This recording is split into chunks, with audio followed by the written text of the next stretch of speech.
Welcome back. Well, maybe not back, but welcome to the special, for the time being exclusive, addendum podcast episode of the Deliberate Deliberations blog. Today we explore the origins of the olive branch. Now I know what you're thinking. I already know where olive branches come from. Olive trees. Well, I want to explore the symbol of the olive branch. And for the next few minutes, let's try to get there by first exploring a few significant times in history this fruity, twiggy symbol was used, and finally stop, hopefully, at the Holy Olive Grail, the origins of the symbol.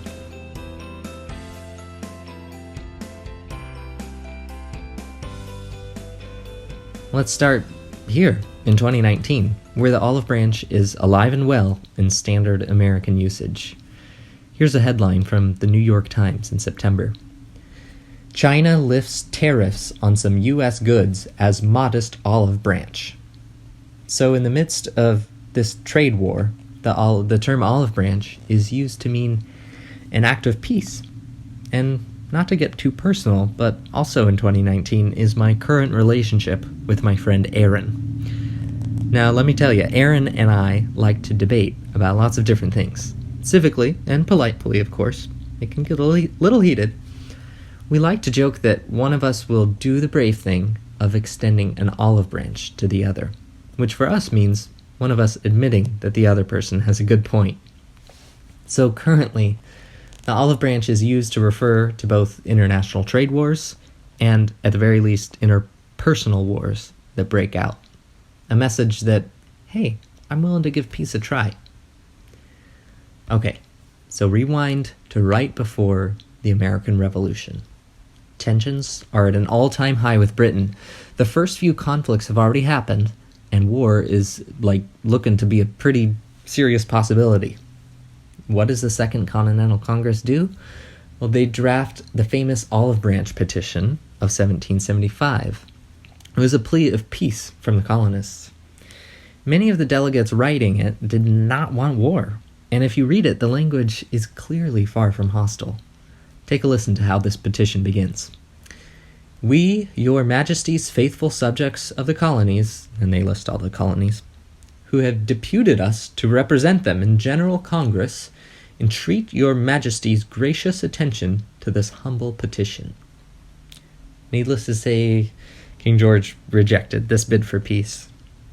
7 years later, though, at the end of the Revolutionary War, the Great Seal of the United States was finalized with an image of an eagle. And if you're American, you'll know this seal as the image brandished on your passport. Many quarters you've seen, and if you watch The West Wing, the rug of the Oval Office. In one of the eagle's claws, it holds a bundle of 13 arrows to represent the 13 colonies' new capacity to go to war. In the other set of talons, the eagle holds a branch with, wouldn't you know it, 13 olives and 13 olive leaves to represent peace. So to the committees that designed it and to the young nation that used it, these details represented Congress's new power to wage war and negotiate peace. Let's pause for a fun fact. Okay, so it's 1846. You're in a small town in Mississippi, and one of your community members has suggested that your town change its name to reflect the mythic event in the Bible story of Noah's Ark. Yes, that's right. In 1846, this town in Mississippi changed its name to Olive Branch, which it is called to this day. And this is telling because a dove returning to Noah's Ark with an olive branch is perhaps the most famous historical instances of the olive branch as a symbol of peace. But the modern perspective may have been skewed a little bit because in the original text, when the dove returned, what the dove returned was neither a branch nor a clear-cut symbol of peace. The original description was an olive leaf, not a branch. And, if you think about it, a dove is probably going to have some trouble carrying a whole olive branch. But it was changed actually in a Bible translation centuries later by one Saint Jerome. And as Peggy Rosenthal points out in her hilariously named 2001 article, How on Earth Does an Olive Branch Mean Peace? The definite symbol in the myth that God has ended his wrathful action is the rainbow later in the story, while the olive leaf is just an indication that the flood has ended.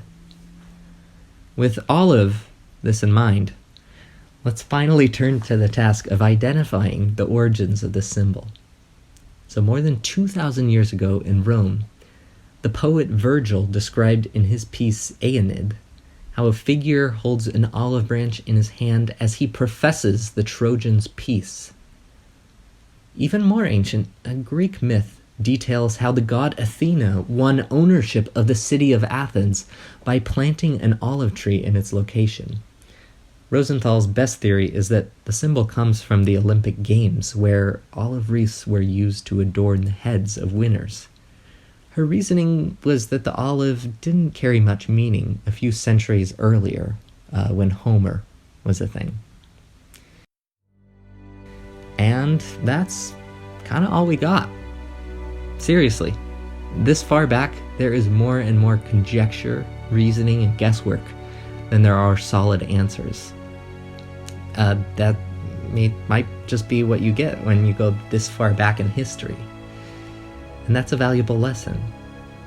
So that's the sticky thing about examining the history of symbols, pardon the pun, about stick, olive branch, forget it.